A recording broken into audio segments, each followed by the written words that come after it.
I'm nervous and on edge because I was prescribed prednisone by my doctor, by the ear, nose, throat guy.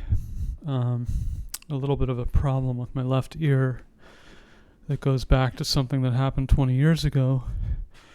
And he put me, at the time, he put me on a very high dose of prednisone. And I asked to continue it after it was done, after it ran its course.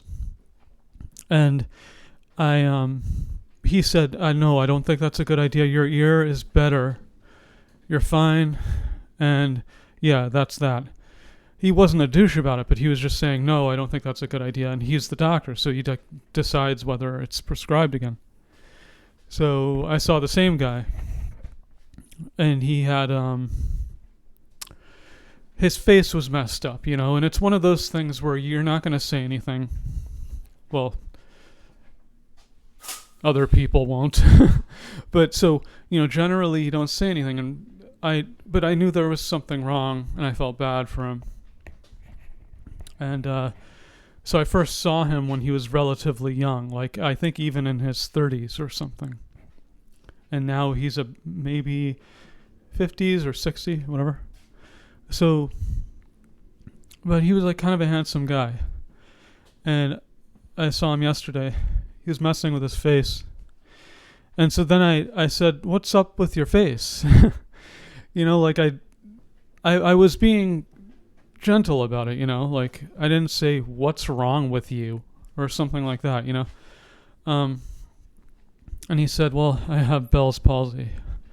And I said, oh, okay, my dad had that, but that gets better, right?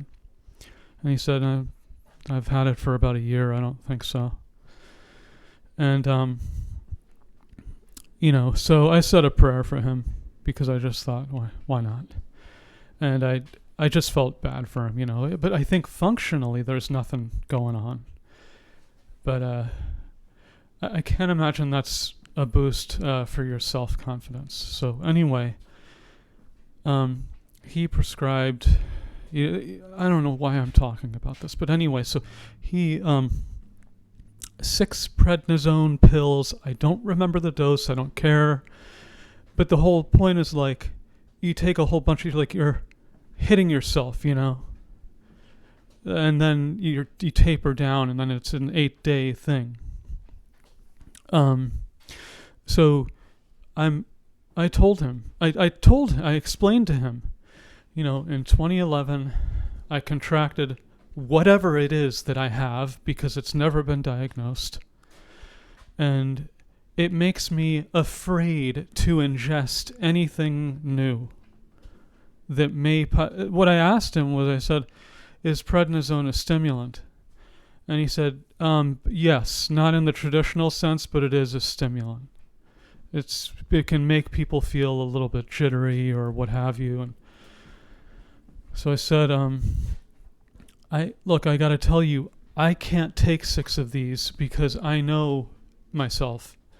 So what I'm going to do is I can take 1, see how it affects me, and if it causes, the tremors or the, what's it called? Not tremors, the twitching, involuntary twitching. Not in a fun way like twitch.com. I hate that fucking website, by the way. Anyway, and I've explained this before. I probably will do a video again about this. But anyway, I have some mysterious thing, and if I see twitching happening, that means that my motor function is being slightly compromised forever. It doesn't seem to... There's no, it's not a temporary thing. Like one time somebody was telling me, that at the job I had at this pet store, she said, well, that can be aging. And I said, I didn't tell her, but I was just like, she's trying to be conciliatory or sympathetic, and it's just like, no, it's not aging. It's something that's wrong. I deal with it though, it's not something I think about all the time, but I'm nervous because he wants me to take this heavy super dose of prednisone to knock out a possible autoimmune issue, and I'm I don't know how to do that. And I sort of told him like, well, I can take one, and then I can take maybe the rest if it's okay, if it doesn't affect me the way I think it's going to. But the other thing is like, and he accepted it. So he didn't. Partly because I told him like, this is what's up, I wasn't saying it like I wasn't being, half-assed about it. I was telling him, I have this thing, so I know how I'm gonna have to approach this. So but he didn't seem to think it would be bad if I did that. But anyway, that's not even really what I wanted to talk about. Although I am nervous about it. I also woke up and my door was partially open, and I'm trying to figure out like why. It's not typical of me to do that, but it's whatever.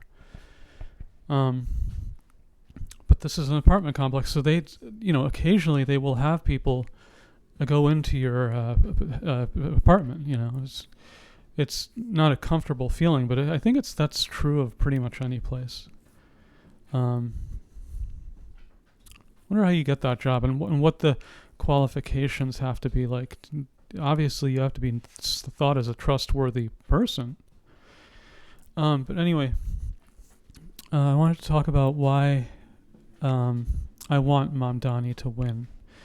Bill O'Reilly just came out with a video saying, Bill O'Reilly predicts Mamdani win for NYC or something like that. And I thought, wow, he's such a Nostradamus that he could predict a Mamdani win at this point when he's way far fucking ahead in the polls. And, what's his face? Cuomo is behind, and then the other guy, the other Italian guy is also behind. Sliwa? Is that Italian? So I grew up in New York City, and I love New York City. And if you've heard me talk before about where I live, I don't love Long Island. It's partly because of the area, so I don't want to this is something I just don't want to insult people. But at the same time, who gives a shit what I think? You like wherever you like. I think of Long Island as a cultural hinterland and a place where people go to sort of not be in the city, But yet it's tied to the city, so it's an ironic thing, It's not the same thing as being in Rome, New York or something, or every place has a connection to a nearby city, really, even if you're in a farmland or something. But yeah, my point is I love the city. I don't like Mamdani. I think he's fake. He gives me energy of the same Ramaswamy, the former presidential candidate. I get the same kind of energy from him. And by the way, not the same race, as far as I know. Is Mamdani Indian? Isn't he Pakistani? I don't know what he is. Whatever. But my point is, I want Mamdani to win even though I don't like him. First of all, again, the Democrats, the establishment, because Democrats and establishment, kind of the same thing. So, they did this to themselves. You wouldn't let RFK Jr. run because he's a real man. That's very threatening to you. He has opinions of his own. That's very threatening to you if you're the establishment. You could be a woman and have the same deal, and it would be almost as threatening. So they block RFK Jr. from running. And thus Trump gets elected. Instead, you ran someone who wasn't even, whatever the word is, but she wasn't elected to be a candidate, And nobody liked her. This whole party system has the result of like this thing where I proudly state, I would vote for this turd if it had a D over it. That's how much I hate Donald Trump. That's a really fucked up attitude, and it just shows you that the party thing is meaningless because you kept people that are ball-bustingly and rip-roaringly unlikable and unappealing. Like, what's his face, Cuomo? Who the fuck likes this person? And another thing is like, this gets into the race thing. It's like, okay, you're Italian, I get it, I don't care. How many people are so interested in the fact that he's fucking Italian?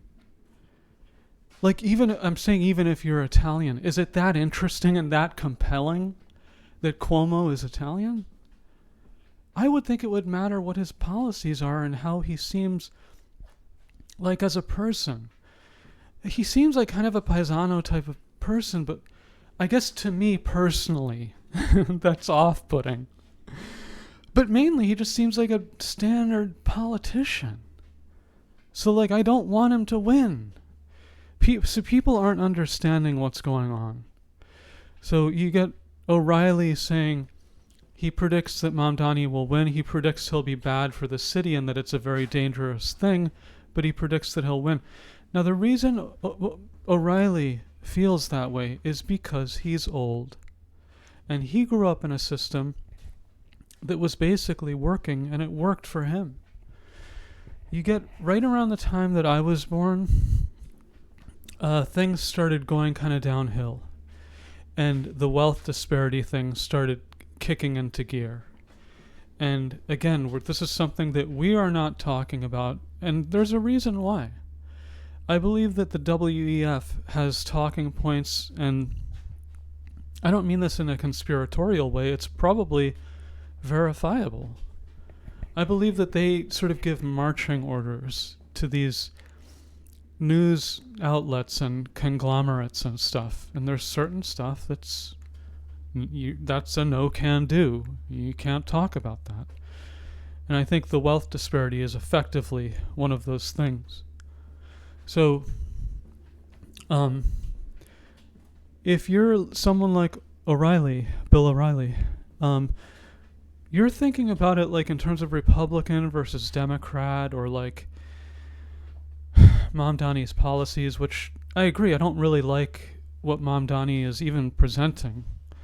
Although, if things were a little bit more equal, there would be no problem having everyone be a $20 an hour minimum wage.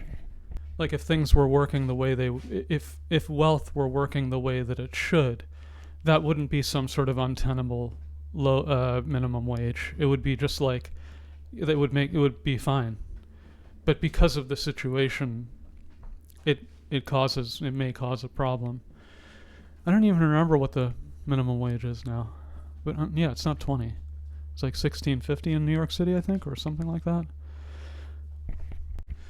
But yeah, I'm not thinking about the politics of it, because I lean conservative, but like I said, I grew up in the city. I love the city. I hate what's happened to it. I hate the fact that it's not artsy anymore, and that all of it is directed towards rich people, the people who the money keeps flowing to. We're getting to a point in society where now first of all, we're making fun of young men. Oh, you're playing Xbox in your parents' basement. You're a loser. So we're making fun of these people. There's going to be a point at which people are ready to go to war because their lives are that meaningless. And they're feeling that bad about themselves. People don't want to have meaningless lives. And maybe they don't want to have a life where their big thing is just to play GTA whatever, or watch porn, or, be addicted to your screen, or whatever. or be on some kind of a drug, that's not fulfilling to people, and it's not a life well lived. So on top of that, they're also being made fun of for it, and they're being made fun of by women and men. But like, you get someone like Joy Behar, who is so disconnected that it's almost laughable. I don't think she's very smart, but that's not the point. She doesn't know what the fuck is going on. She just doesn't know. She's clueless. So, I really resent what the city has become, how it's become a city for rich people, for foreigners. There's some sort of new contingent now of Chinese developers or something. I don't give a fuck. My point is, like, fuck that. That's all just... When society becomes about money, you've lost. The soul is lost. So I want Mamdani to go in there and fuck shit up. And it's fine with me, because I don't live in the city, because they've done that to me. I don't really literally think that, but on some level, they've said, hey, you under 50K a year person, fuck you, you're not allowed here. So that's basically what the city has done, and that's not... Yeah, if I had a roommate or whatever, there's ways to make it work. And I will make it work. But I don't know when. Maybe the afterlife, we'll figure it out then. But the other thing is, like, and I had a friend who told me, you can't talk about race stuff. It's just, he told me, it's the most politically incorrect videos you do, the most problematic ones are where you talk about race. And I think I understand what he's saying, but I disagree with him because, first of all, there's a vibe shift. It's happening whether you like it or not, so people are starting to kind of talk about this. Like, I've talked about this before. Like, you would hear people in the past say, you would hear like a black woman say, we need to have a conversation about race. And I always thought, well, yeah, we kind of do. So what's up? I didn't realize that was code for we need to talk about how racist white people are. I didn't realize that. But now people are actually starting to talk about stuff, and I think whatever. Yeah, it doesn't really do anyone any favors, but I'm not afraid to talk about it. And I think he doesn't understand that there's a vibe shift because he lives in California, where everything is sort of like, everyone there is a little bit hypnotized, or anesthetized or something, because of the way that California is as a state. And that's why they get inept leaders like Karen Bass. I shouldn't laugh, but it's just, I don't know. These people, that's what you voted for. I don't know. I don't know. I don't feel like it's gonna stop. So anyway, the fuck was I saying? Yeah. So you get someone like Mamdani, Muslim. Now, people don't really want to talk about it, but yeah, that is offensive to some people. I don't really care because I don't think that way. I see who he is, and I don't think that he's interested in having women have to wear a burqa or anything like that.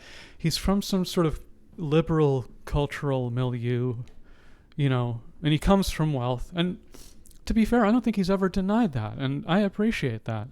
Whereas you get someone like Gavin Newsom, and he's talking about how he had a hard Scrabble upbringing or something, and yet meanwhile he's the heir of the Getty oil fortune or something. Politicians just love to lie. But so anyway, yeah, for years now, for a long time, we've had Jews largely running the city or deciding a lot of what goes on. So like, Ed Koch in the 80s.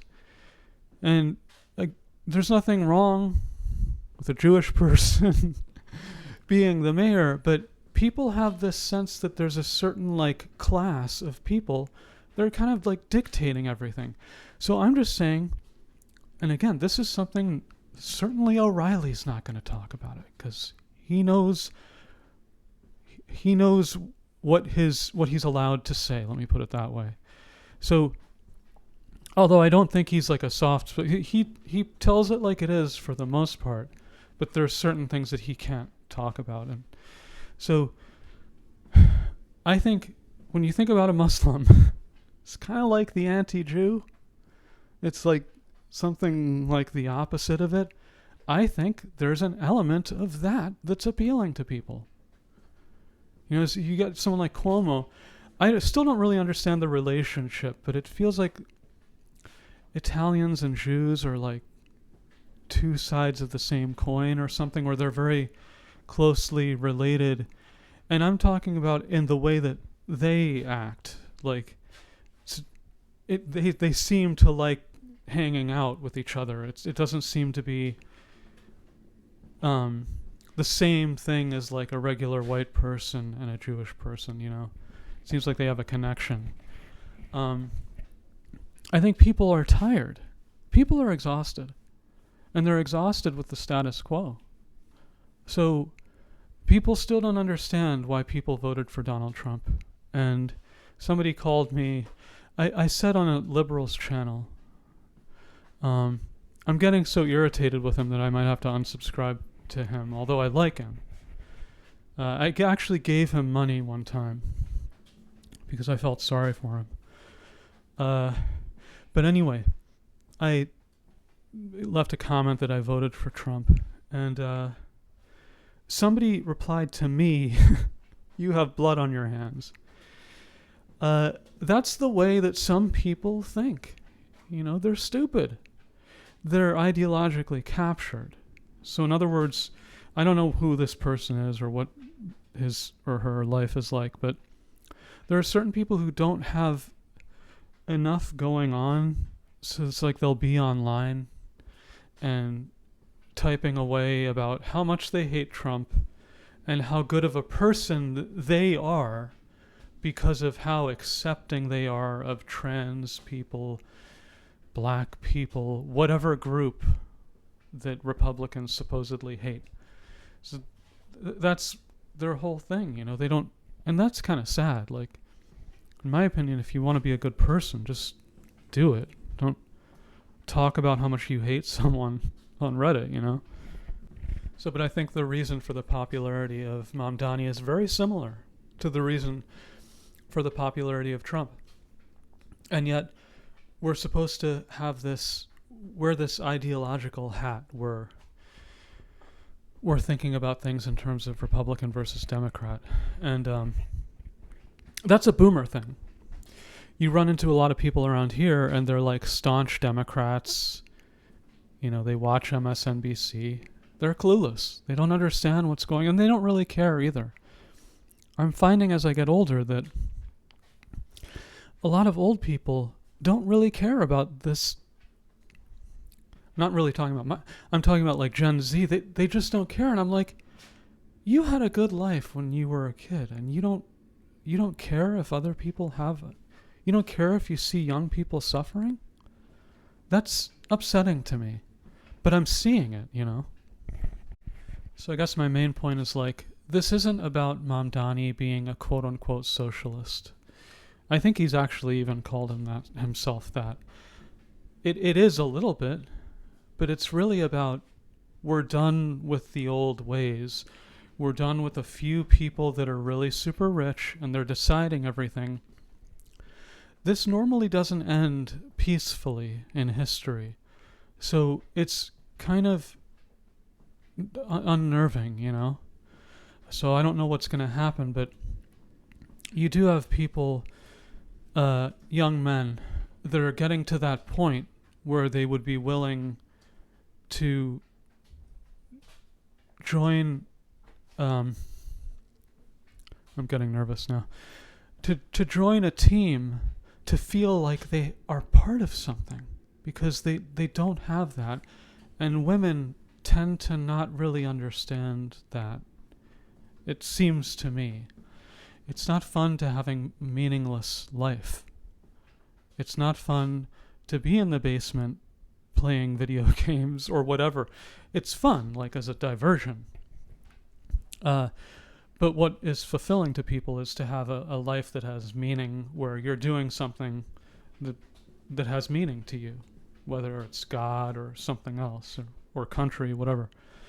I tend to think that we're just headed for the way of ancient Rome, where things just kind of get deteriorate, you know. I don't know how that's going to work with a place as big as the United States, but I think it's going to become a little bit like Brazil, where there's different sections, something like that, you know, and there might be some kind of a civil war. I don't know, but you know, you can make fun of people all you want, but we just have a lot of people that are suffering, and I feel that all the politicians and the media doesn't seem to care. It doesn't seem to do anything to help them. You know, so as far as people voting for Mamdani, it's because they're tired of the same old bullshit.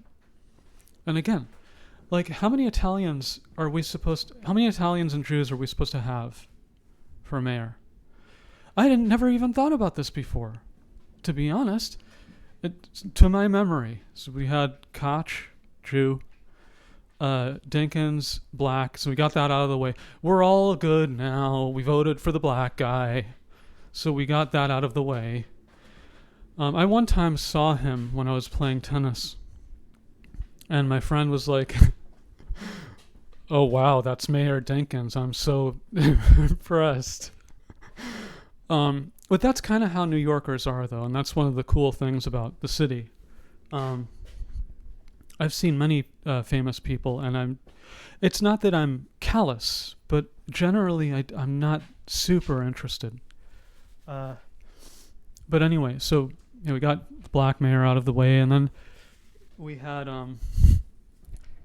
Giuliani, and that's Italian, and then we had Mayor Bloomberg, Jewish, and then we had the guy who was half Italian. He pretended that he was Italian, and he was half German, but he scanned as De Blasio, yeah. So he took his mom's name. His original name was something German. But he knew that was politically expedient, so he took the Italian last name. So he was Italian, or half. And then we had, who the fuck is it now? Oh, so no, it hasn't been all Italians or Jewish, because, yeah, the guy now is black. But it does seem like there's been a pattern. Adams, whatever. But so it does seem like there's been a pattern. And there's nothing wrong. You know, it's fine. Let the person be Asian, let him be Eskimo. But like, at a certain point, it feels like there's people are taking this in, and they're thinking, wait a second, is there like an Italian like cabal or something, or like an Italian Jewish cabal, and these are the ones that are running things or something? And of course that's not really what it is. But why is this so endlessly compelling to people? And it's because, you know, there's so many sort of people that are, the way I think about it is like, it just seems like boomers who don't know what the fuck is going on. They have their own comfortable little lives, and they're clueless. So they still have this idea of like, oh well, the Democrat is the progressive, and he's for the black man who's, you know, marginalized. You know, they're not understanding what's going on and the grift, and that to a large extent they're part of the grift, which is that you pretend to be, you're the capitalist and corporate person who's raking in loads of cash while talking about how tolerant you are And as long as you do that, it's going to help you make more money. So yeah, I think I don't think it's about socialism. I do think people are voting on some level for that. But it's about people being tired of the status quo. And if you look at the age range, oh, someone just texted me. I'm happy that she texted me because I asked her, like, are you not talking to me anymore? Because it's something that I'm used to. I've had so many people in my life just leave my life because I'm such a contemptible person. But yeah, so if you look at the age breakdown, look at who people age 60 and above are voting for. You'll see a quite clear pattern. They're voting for themselves. They're voting for the wealth to stay in the hands of the people who already have it. And that's old people, basically. You know? And yeah, young people generally aren't very intelligent politically, but they can sort of sense what's going on, and they can sense that they're being screwed and they're tired of it. And really, I'm saying young people, I'm talking about people my age as well. People are exhausted of just, working and getting nothing for it. Am I supposed to be happy that Bill Gates is as rich as he is, or that Elon Musk is?